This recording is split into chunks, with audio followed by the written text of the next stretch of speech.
இயேசுவில் பிரியமுள்ள அன்புள்ள சகோதரிகளே, மாதத்தின் முதல் நாள் மார்ச் 1ஆம் தேதி மத்தேயு எழுதிய நற்செய்தியிலிருந்து இன்றைய மாதம் நமக்கு இறை சிந்தனைக்கு கொடுக்கப்பட்டது.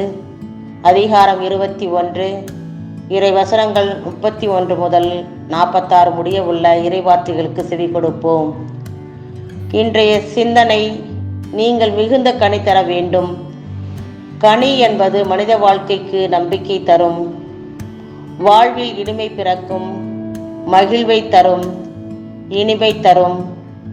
ஒருவர் நம்மை நம்பி பொறுப்புகளை கொடுக்கும் போது, தட்டி கழித்து போகும்போது நாம் இறை வார்த்தைக்கு முக்கியத்துவம் கொடுக்கவில்லை. அவர் வார்த்தையை கேட்க நம்பிக்கைக்குரியவர்களாய் இருக்க வேண்டும். ஒருவேளை நமக்கு கொடுக்கப்பட்ட பொறுப்பிற்கு நம்பிக்கைக்குரியவர்களாய் இல்லையெனில் அதைவிட கேடானது வேறு எதுவும் இல்லை. நற்செய்தியில் இயேசு சொல்லும் கொடிய குத்தகைக்கார உவமையில் வரும் குத்தகைக்காரர் நிலக்கிழாருக்குரிய குத்தகை பணத்தை கொடுக்காமல் அதனை வாங்க வருவோரை எல்லாம் அடித்து துன்புறுத்தி கொலை செய்கிறார்கள். இதனால் நிலக்கிழார் அந்த கொடிய குத்தகைக்காரனை அப்புறப்படுத்திவிட்டு அந்த இடத்தில் வேறு ஒருவரை நியமிக்கிறார். கட்டுவோர் புறக்கணித்த கல்லை கட்டிடத்திற்கு மூளைக்கல்லா ஆயிற்று. ஆண்டவரது இது நிகழ்த்துவது நம் கண்களுக்கு வியப்பாயிற்று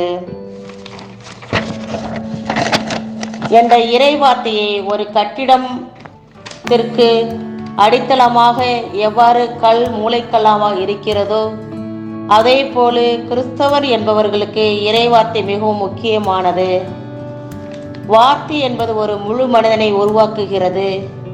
அதே போல கடவுள் நம்மிடம் இருந்து எதிர்பார்ப்பது பயனற்ற வாழ்க்கையே அல்ல, மாறாக பலன் தரும் அல்லது மிகுந்த கனி தரும் வாழ்க்கையைத்தான்.